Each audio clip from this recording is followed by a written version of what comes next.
Meu convidado é o consultor de empresas radicado nos Estados Unidos e doutorando neste assunto, psicologia positiva, que é o Claudemir Oliveira. E aqui já temos perguntas. Eu tenho aqui uma que eu quero colocar para você, de uma psicóloga. Okay. É a Rosilene Ladeira Cobucci.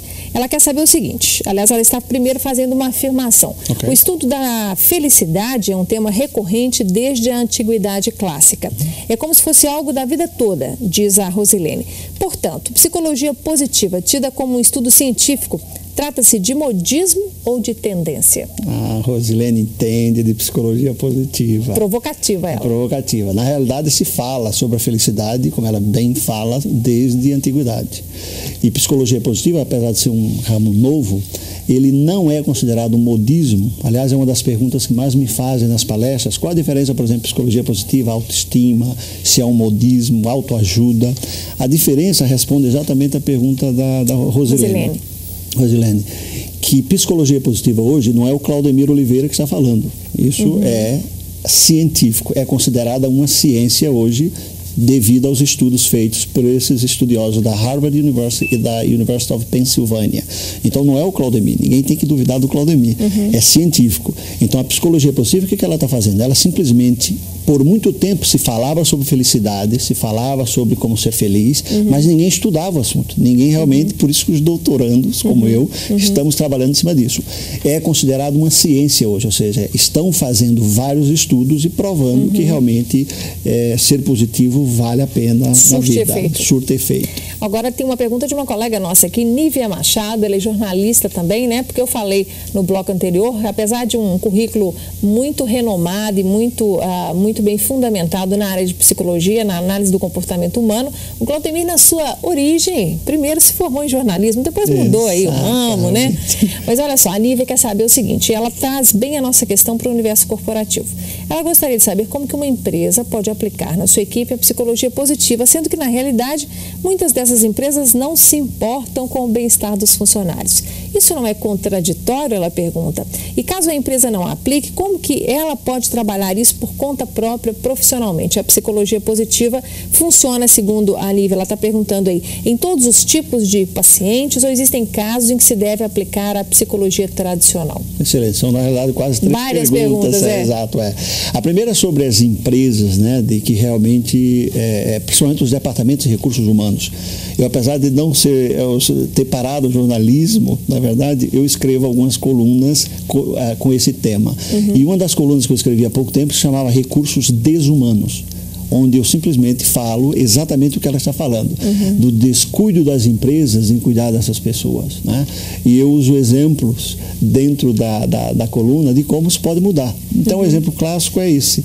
Se esse funcionário que eu citei agora há pouco no primeiro bloco, que é um funcionário exemplar durante 20 anos, tem várias coisas boas e tem só uma ruim, adivinha qual é a coisa que vai para uma outra coisa chamada arquivo no Departamento de Recursos Humanos. E estou generalizando, por favor, porque sabemos que tem várias empresas competentes e sérias.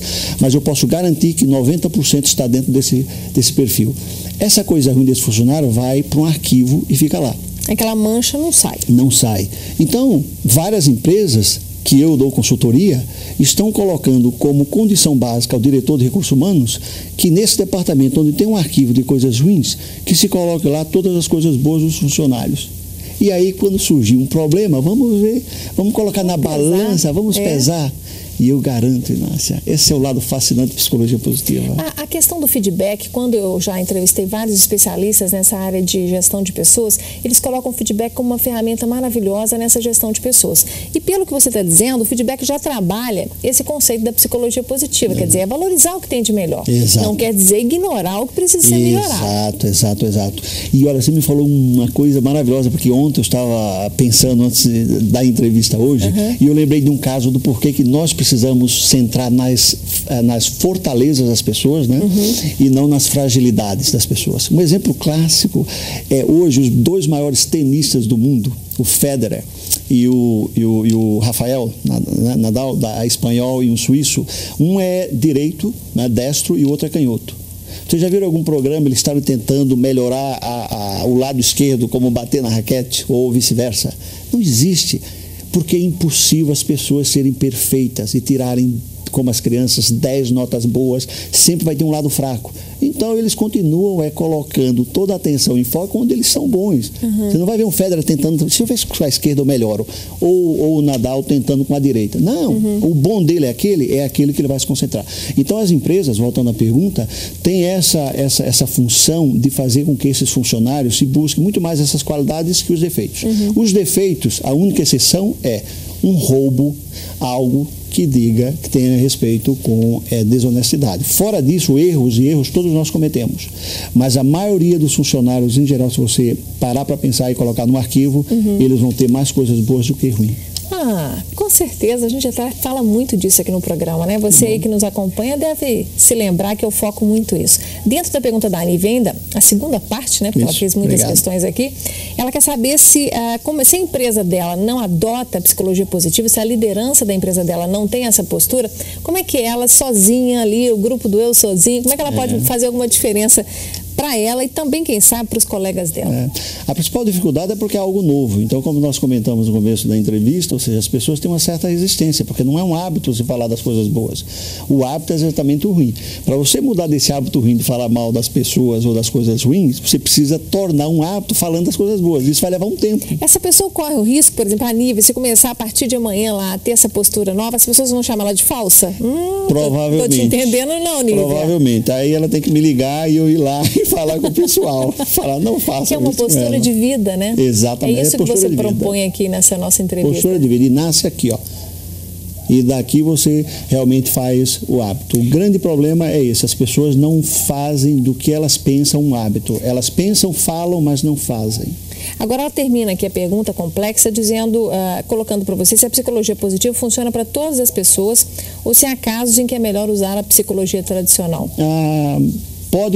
Em geral, funciona para a maioria das pessoas. Por isso que eu coloquei no começo do programa generalizando, a generalização, né?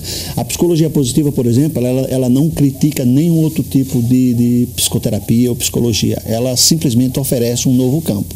Então, eu chego para a pessoa e falo assim, olha, abraçar o teu filho pelas notas 10, eu acho que é uma coisa legal, mas se você não quiser fazer, não tem um problema. Se quiser continuar criticando aquela nota ruim, é uma decisão sua, não é minha. Então, a psicologia positiva, ela não critica, porque existem vários outros modelos de terapia que funcionam, e psicologia positiva é mais uma para que esse psicoterapeuta, esse psicólogo possa usar com seus clientes. A psicologia positiva é um efeito de longo prazo, Claudemir? Leva tempo, pelo que eu acabei de falar. Precisa se tornar um hábito. E o hábito, ele é uma série de eventos, de ações feitos pelo ser humano que precisa levar tempo. Até que seja automático. Até que seja automático. No início, imagino que a gente tem que se policiar bastante, isso, né? Para não falar aquela palavra desagradável, né? Isso é difícil. Mas quando você passar desse ponto, né, a coisa vai. Eu me lembro de uma senhora, amiga minha, mais velha, que ela dizia o seguinte, a gente tem mania de falar, nossa, eu perdi a paciência. Ela falou, Inácia, quem tem paciência não perde. É mais ou menos isso que você está dizendo, né? Depois que você introjecta, que você administra aquilo dentro de você, você já não tem mais que administrar, é natural. Exatamente, é exatamente isso aí. É igual a paciência, quem tem não perde. Isso acontece também com o nosso corpo. Corpo e mente funciona. Se você, por exemplo, tiver um vício, uma pessoa, por exemplo, bebe refrigerante e quer parar, o que vai acontecer nos primeiros meses? Vai ser muito difícil, porque ele está acostumado por vários anos fazer aquilo lá. Então vai precisar de vários anos para ele sem tomar e o corpo começar a falar, agora é normal não tomar esse refrigerante. Então, quanto antes tomar essa decisão, ganha-se tempo, né? Exatamente. E praticar. Não adianta ficar no blá blá blá, no ien, blá blá blá, não resolve, viu, gente? Agora, quem estiver aí tendo dificuldade, ou empresários e gestores que não entenderam muito bem como isso funciona, apesar de termos dedicado 2 blocos ao assunto, anota aí para você falar com o Claudemir, né, fora daqui, lembrando que ele não fica. Você volta quando para os Estados Unidos? Eu volto no domingo. Domingo? Pouquinho. Amanhã estou em Brasília. Vai sentir saudade, eu tenho certeza. Até porque ela está fria. Onde que você mora lá? Em Orlando, na Flórida. Menos mal. Por isso que eu sou homem feliz. Entendeu? Claudemir, anota aí, @seedsofdreams.org. Presta bastante atenção aí, está escrito para você na tela, porque é em inglês, né? Depois você entra lá no site dele, que é a mesma coisa do finalzinho do e-mail aí, .org, né? Não tem o BR, não tem o .com, não se confunda.